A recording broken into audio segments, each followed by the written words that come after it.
Good day, everyone. My name is Christine Sarel AC, your reporter from Group 14, and my topic is all about the 11th President of the Philippines, which is Corazon C. Aquino, known as President Cory Aquino. She is known for being the mother of democracy because of paano niya tayo pinalaya from the dictation or dictatorship of Marcos Sr. dahil sa martial law. So, she free us and bring back ang kalayaan na deserve ng Pilipinas. Let's jump on the personal background of Cory Aquino. Cory Aquino, or her full name is Maria Corazon Sumulong Aquino. She was born on January 25, 1933, and died on August 1, 2009. Her term is between February 25, 1986 to June 30, 1992. She is the sixth child of Jose Cuanco and Doña Demetria Sumulong. She previously studied in Scholastica's College. However, pinaboba ito nung World War II. So, she was forced to transfer to Assumption Convent. She graduated from college in Mount St. Vincent in New York City. Then, she can fluently speak French besides English, Tagalog, and Kapampangan. She returned to the Philippines 1 year after to study law at Far Eastern University. So, we know who is Cory Aquino. Let's jump on how she became the president, or what is the history or the story behind before she became the president or 11th president of the Philippines. Cory Aquino is a self-proclaimed plain housewife and married to Senator Benigno Aquino. She's the Assumption's critic of the president of Ferdinand Marcos Sr. Senator Benigno Aquino is assassinated on August 21, 1983 upon returning to the Philippines after the 3 years of exile sa United States. Pagkatapos ma-assassinate ng asawa ni Cory Aquino, she emerged or nagbigay siya ng idea na maging leader or run as a president alongside or against the opposite um, party, which are the Marcos administration in late 1985.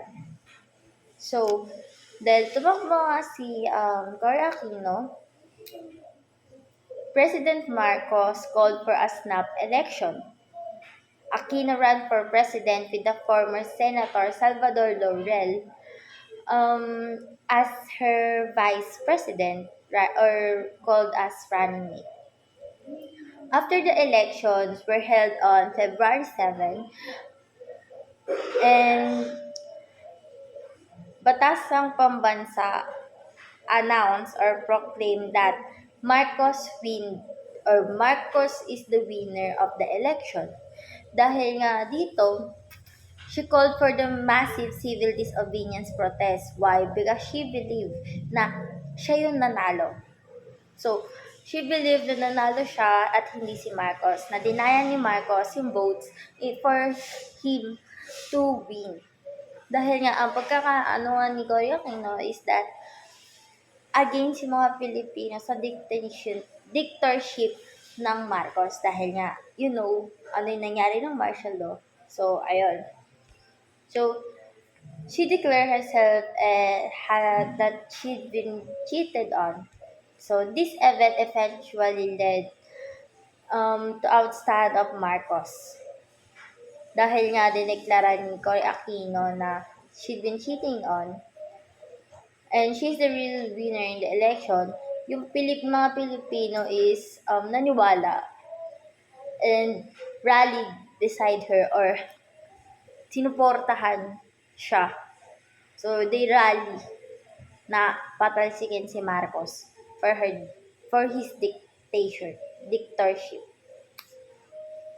On February 25, 1986, napaalis si Marcos Sr. through the People Power Revolution or known as the EDSA Revolution. We know who is she, the story behind why tumakbo siya as the 11th president. So let's move on sa panahon na nakaupo na siya or paupo na siya sa pamahalaan. As President Aquino oversaw the promulgation of the new constitution which limited the power of the presidency and established a bicameral legislature, which is known na there's a two different state wherein nadi-divide sila in different region. So, try to search on more para ma-enlighten din more kayo about it. She issued Presidential Decree Number 3 proclaiming an interim in freedom constitution. Ito na nga yung pagkawala natin sa martial law. So, binigyan na freedom country tayo ulit. So, through this charter, she abolished the Marcos rubber stamp on Batasang Pambansa and terminated Marcos appointed local burikats or mga tigapasunod or mga sangay ni Marcos sa loob ng pamahalaan. Liban sa mga burikats na to, nandito din yung mga judge and senator government officials. So lahat talaga ng sangay sa pamahalaan inalis niya at pinalitan. So, since pinaalis ni Cory Aquino ang lahat ng sangay ni Marcos sa loob ng pamahalaan, she created a new constitutional commission and appointed 48 of its delegates. Itong mga delegates na to ay na magsiserve sa Malolos Constitutional Convention ay mga edukado and galing from the upper class economy. Or mostly they are lawyers and majority of them are directly or indirectly sa loob ng Catholic Church's leaders. So, may makakapit na sila sa loob ng Katoliko o Catholicism. So, former Supreme Court Justice and Assemblywoman Cecilia Muñoz Palma became the president of the Constitutional Commission. And she is one of the elected delegates ni Aquino. On October 15, 1986, the Commission approved yung entire draft ng plan ni Cory Aquino sa bagong constitution by the vote of 45-2. So, on February 2, 1987, the people ratified the 1986 Constitution. Yung bagong approved na entire draft or entire delegates na pinasok ni Aquino doon sa commission ay kine-question na nga. So, political observes na sino yung mga nag-vote against sa mga delegates na pinasok ni Aquino. And they observed that overall those negative votes against the Cory Constitution are coming from military installation were about 40%. Kahit na 40% nanalo pa rin yung votes, so it continues and this constitution established a presidential form of government in the Philippines in 1987. It re-emphasized the importance of education. So, binigyan nila ng karapatan mga kabataan na makapag-aral by the Bill of Rights, a moderate concept of social justice and the rights of private property. The charter also called for the land reform and other measures on the equitable distribution of wealth. The Constitution also provides for the creations of autonomous regions in the Cordillera and in the Muslim area of Mindanao. It provides for the creation of permanent commission on human rights to protect the rights of citizenship na hindi napagkait sa kanila nung panahon or dictatorship ni Marcos Sr. So, habang si Cory Aquino ay unti-unting binabalik ang freedom sa bansa galing sa pamamahala ni Marcos Sr., although she won the votes with confidence dun sa legislative elections noong May, maraming militaryong unarrested or coupled with popular discontent dun sa slow pace ng economic reform na ginagawa ni Aquino. So, they continue to threaten her government. U.S. Air Force jets assisted the Philippine government force in suppressing a coup attempt in December 1989. In 1991, the damage from the eruption of the Mount Pinatubo in central Luzon led the United States to abandon the nearby Clark Air Base sa Pampanga. The Philippine Senate then refused to renew the lease on the lone remaining U.S. base, Subic Bay Naval Station, which the United States closed in November 1992, if I'm not mistaken. Nalaman na natin ano yung nangyari during no um, during sa pag-upo ni Cory Aquino. So let us know after her term. Presidency term ni Cory Aquino.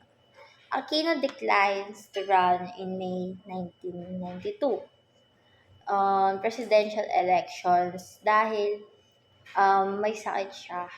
So, instead, she endorsed the eventual winner, her former Defense Secretary Fidel Ramos, as the president, which is nanalo din as the 12th president ng Pilipinas. So, dahil nga nag-decline siya tumakbo bilang presidente, she returned to private life. Although she remained silent, she's still vocal about her opinion sa mga nangyayari sa politika. No? So, in 2008, Aquino was diagnosed with a colon cancer, from which she died on August 1, 2009. The Aquino family declined the invitation by the government for a state funeral. So instead, yung funeral niya is hineld noong August 5, 2009 and nilibing yung kanyang labi sa Manila Memorial Cathedral or Manila Memorial Park sa Parañaque, which is she's the first female na nilibing doon sa Manila Cathedral. So, further on, since namatay na siya, ang nagtuloy ng legacy is her son, which is Benigno Aquino III, na na-elect noong June 30, 2010. Sino si Cory Aquino? Why she run as a president? What did she do during the presidency? And what happened after she declined or the post presidency term niya. Then, here's the mga nagawa niyang or inaprubahan niyang mga prosecutions or mga Republic Acts na nakatulong sa Pilipinas. And that's all for my presentation. Again, my name is Christine Cyril AC. Came from Group 14, and my topic is all about the 11th president, which is Corazon Aquino.